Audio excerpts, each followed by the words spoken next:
What's up, guys? Hey, there are an endless number of side hustles to choose from, and no matter which one you choose, being successful at it will require a few things from you. And if the following list sounds like you, there's a good chance that you'll be successful.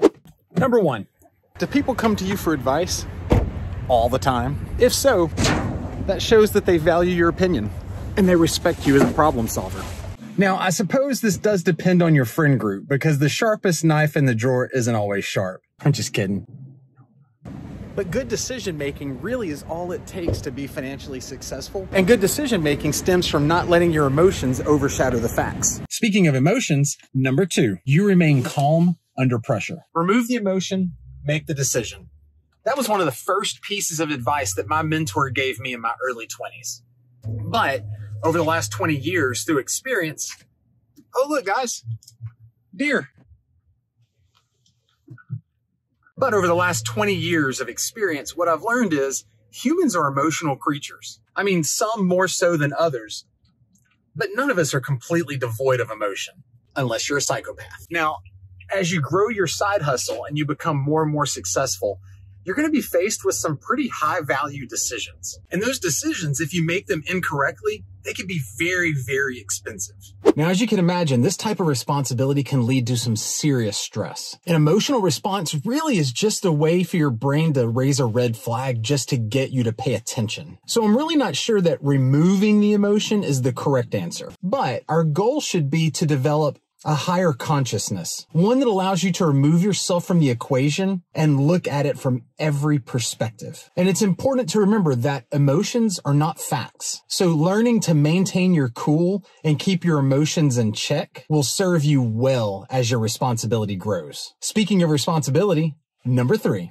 You take responsibility. That simply means that you take ownership of the outcome from your actions, both good and bad. Putting the blame off on others really hurts you in a lot of ways. First, it'll ruin the relationship with the person that you blame. Whether it's a coworker or an employee, you'll ruin the relationship. And second, you aren't fooling anyone. Others will know when you pass blame that belongs to you, and you will lose their respect. And third, if you're busy blaming and pointing fingers, you're not busy fixing. Also, if you're in charge, or if it's your business, you have full responsibility anyway. Even when it isn't your fault, it's still your responsibility. So if you're a finger pointer and you have a hard time taking responsibility, business is going to be hard on you. And number 4, you don't do drama. This is very much related to number 2 and controlling your emotions. Drama is simply an emotional response to gossip. Drama and gossip are petty and immature, and they have no place in business. Unless you're in the media, and then it's the foundation of your business. Being a successful manager of finances takes a mature mindset. I mean, somebody with like a well-developed prefrontal cortex. No one has time for drama. Just don't. Number 5,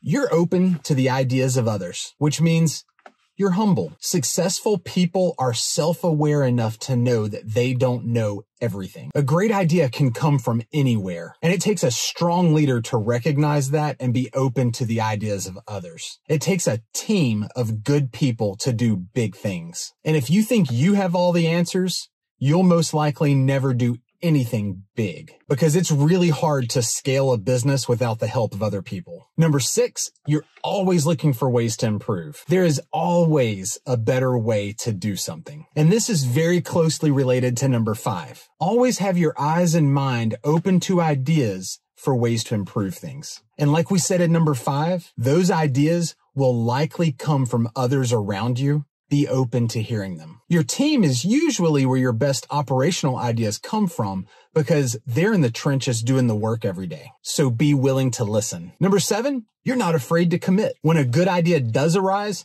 you have to be willing to commit to it and implement it. I'm sure you've heard this saying before, but an idea is nothing without action. In short, for your side hustle to be successful, you have to be good at collecting the facts, looking at them from every perspective, not just your own, taking your emotion and your gut feelings into consideration, but not allowing them to fully control the decision, and being open to thoughts, ideas, and advice from those around you. If these traits sound like you, there's a high probability that you'll be successful at whatever side hustle you choose. If these traits sound nothing like you, then you're screwed. I'm just kidding. While most of these qualities are personality traits that you will naturally inherit, it is possible through education and practice to learn them, if you're willing to put in the effort. So set some goals, make the decision that your side hustle will hit those goals no matter what. And you will. Running a marathon is nothing more than thousands of small steps. So starting a successful side hustle is nothing more than thousands of well-placed small steps, one after the other. Always keep your side hustle goals in mind. And when you get discouraged, because you will, just focus on that next step in front of you. Guys, I hope you found value in this video. And if you did, please do me the honor of joining my slowly growing small group of subscribers. We all welcome you with open arms. Be good to each other out there, and I'll see you in the next one. Bye.